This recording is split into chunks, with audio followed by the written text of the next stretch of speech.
Hi everyone, my name is Jinyan Ran. My metric number is A199441, and thank you all for attending today's discussion session. How are you today? Fine. Fine. Okay, so first of all, I would like to welcome all members to this formal meeting regarding the cybersecurity proposal pitched by Group 3. Today, our purpose is to evaluate the effectiveness, practicality, and the overall impact of the 5 solutions proposed in their pitch. As we observed earlier, the group focused on the issue of data breaches in universities and digital platforms. They proposed 5 major solutions, namely strong encryption, multi-factor authentication, regular security updates and patching, employee training and awareness, and access control with data limitation. Before we begin, I would like to briefly establish a few ground rules for our discussion. Firstly, I encourage everyone to participate actively and respectfully. Secondly, please allow each speaker to complete their point before responding. However, if clarification is needed, flat interruptions are acceptable. Finally, let us remain focused on evaluating the practicality, strengths, and the possible limitations of each proposal. To begin with, I would like us to discuss the overall quality of the presentation before moving into the individual solutions. From my perspective, the group demonstrated good organization and a clear deviation of responsibilities. Each speaker focused on the specific solution, which made the presentation easier to follow. In addition, I think their use of statistics and real-world cybersecurity reports helped strengthen their argument. However, I also believe there are certain areas that have been improved, particularly regarding the depth of analysis and the feasibility of implementation. So, guys, do you have any opinions? Okay, my name is Zhang Zimeng and my match number is A199617. Overall, I agree that the presentations was well structured and professionally delivered. In my opinion, one of the most compelling aspects of their pitch was the discussion on strong encryption and multi-factor authentication because these two solutions directly target unauthorized access and the data theft. Firstly, regarding strong encryption, I strongly believe that this is an effective long-term cyber security strategy. The speaker clearly explained that the encryption converts sensitive information into coded data, making it difficult for hackers to misuse stolen information. I think this approach is highly beneficial because universities store large amounts of personal, academic, and financial data belonging to students and staff. Protecting this information should definitely be a major priority. Furthermore, the speaker also differentiated between data at rest encryption and data in transit encryption, which shows a relatively good understanding of cybersecurity concepts. However, I would say that the proposal lacks technical detail regarding implementation. For example, they did not explain the potential costs involved or whether smaller education institutions would have sufficient infrastructure to support advanced encryption systems. In terms of practically, I think encryption is extremely effective, but it may also require continuous maintenance and technical expertise. Now, turning to multi-factor authentication, I think this was probably one of the strongest proposals in the entire presentation. According to the speaker, MFA can block a very large percentage of cyber attacks. I think the solution appears more realistic and achievable compared to some of the other proposals because many platforms already support MFA technology. In addition, MFA is relatively simple for users to understand. Students can easily verify login through their phones or email verification systems. Nevertheless, I do have one concern. One possible issue is user resistance. Some students may find MFA inconvenient or time-consuming, especially if they need to verify their identity rapidly throughout the day. So while I agree entirely that MFA improves security, I think university would also need to reduce users properly in order to ensure successful adoption. Clear instructions and user-friendly system would be important to reduce frustration and encourage collaboration. That would be my evaluation for these two solutions. Thank you, Zimeng. I think you raised an interesting point regarding the balance between security and convenience. Would anyone like to share the views about Zimeng's comment?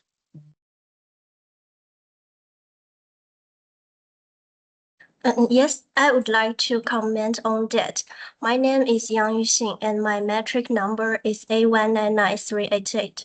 Firstly, I agree with most of that Zhang Zimeng said regarding MFA.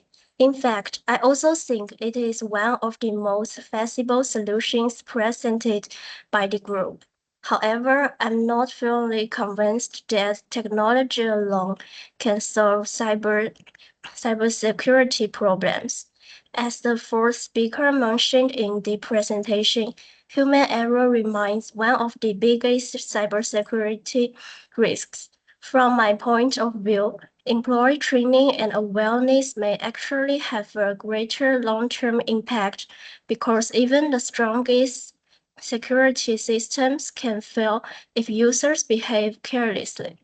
For example, partitioning emails often succeed not because the technology is weak, but because people fail to recognize suspicious message or accidentally share sensitive information.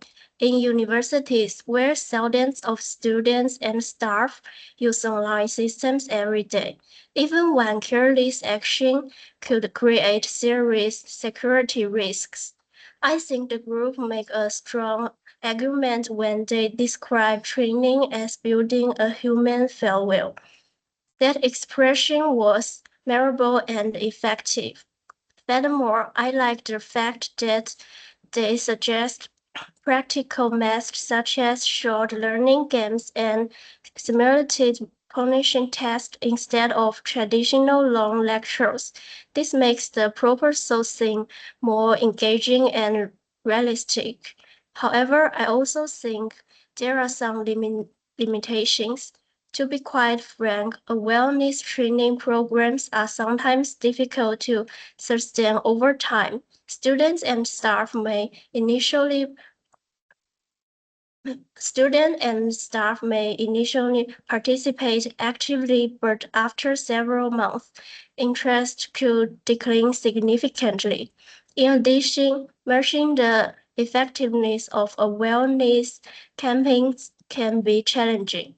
Unlike MFA, where security improvement can be quantified more easily, behavioral improvements are harder to evaluate. Now, I would also like to briefly discuss their proposal regarding regular security updates and patching. I agree in principle that updates the essential because outdated software creates vulnerabilities that can exploit. And the patch before attack in was also quite practical and easy to understand. However, one major drawback is that regular updates sometimes disrupt system or create compatibility problems. For example, certain university software may stop functioning properly after updates are installed, especially if older systems are still being used. They could interrupt online learning platforms, student portal, or systems. So although I support the idea overall, I think universities would need a dedicated IT support team to manage updates effectively. Regular regular and testing would also be necessary before measuring updates are applied. Otherwise, the otherwise the and this is may become inconsistent, and some departments may fall behind in monitoring security standards. Sorry to interrupt for a moment, you, Shen, but may I ask a question regarding your point about awareness training? Of course, So would you say that awareness training is more effective when combined with technical solution like MFA rather than being used independently?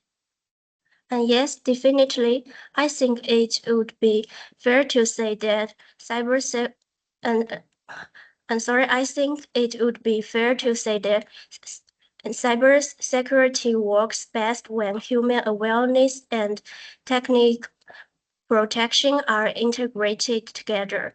Training alone cannot stop every attack, but it can significantly reduce risky behavior. Okay, thank you. My name is Alisa Dania Pohan and my metric number is A199107. So I would now like to focus on the final proposal, which was access control and data limitation. From my perspective, this solution appears highly practical because it directly reduces the amount of information exposed during a cyber attack. I completely agree with the speaker's point that not everyone should have access to all university data. Limiting access according to rules and responsibility is a very logical and organized approach. So, for example, administrative staff may require financial records, while lecturer only need academic information related to student in their course, and student themselves should also only be able to access their own personal information. This type of separation could greatly reduce unnecessary data exposure. This proposal also seems more suitable in the long run because it's focused on prevention rather than only responding after attack occurred. In addition, sparking information by department could minimize damage if one system become compromised. Even if hackers manage to other one area, they may not be able to access the entire university database. However, I can also see some limitation with this idea. Firstly, implementing straight access control policies may require significant preparation and coordination. University often have thousands of student and staff members, so managing permission accurately could become complicated and time consuming. Secondly, there may be technical difficulties when user need urgent access to restricted information. In emergency situation, delay in approval could affect communication and efficiency. I'm slightly concerned that overlay strict access control could reduce efficiency or slow down communication between departments. So perhaps one possible improvement would be to combine access control system with automated permission management tools.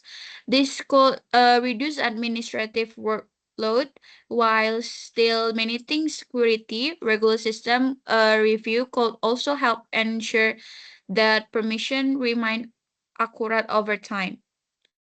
Furthermore, compared to encryption alone, I think access control is more protective because it limits expert before a branch even happens. So nevertheless, I will say that all five solutions are interconnected rather than independent.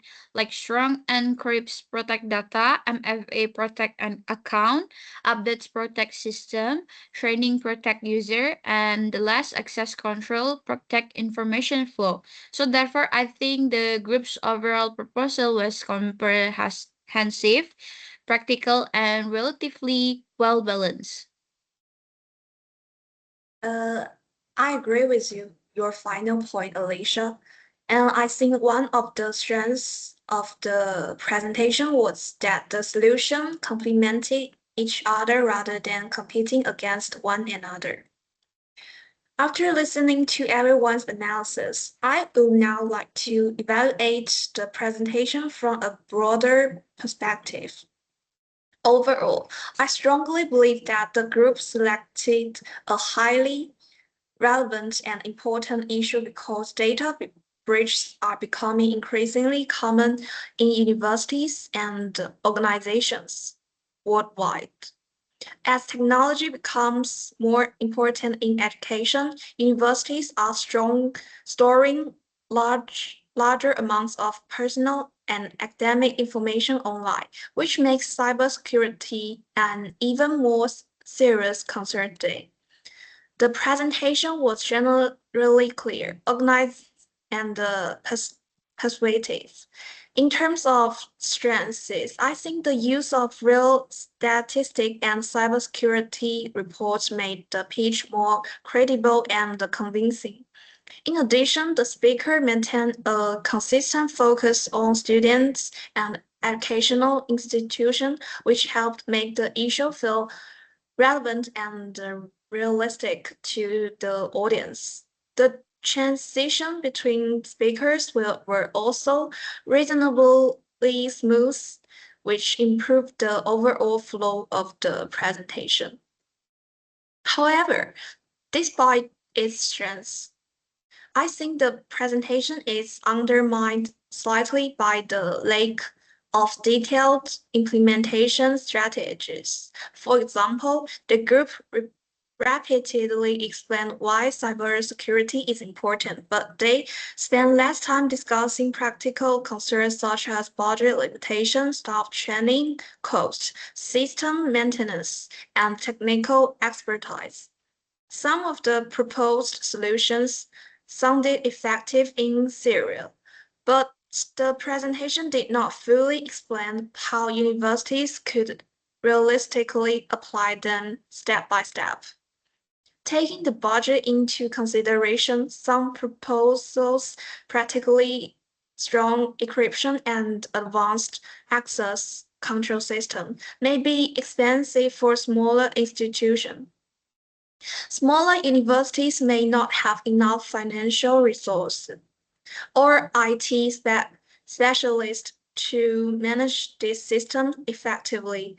Compared to those solutions, MFA and a wellness training seem more cost-effective and easier to implement within a shorter time frame.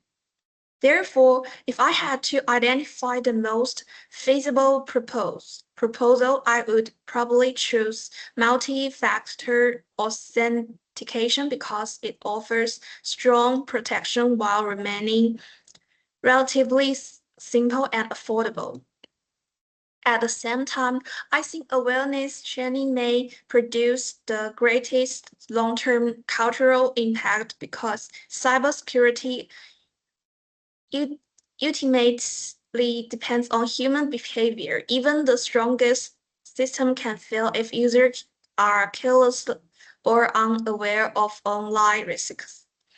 So rather than selecting only one solution, I think universities should prioritize a layered security approach where multiple solutions work together to strengthen overall protection.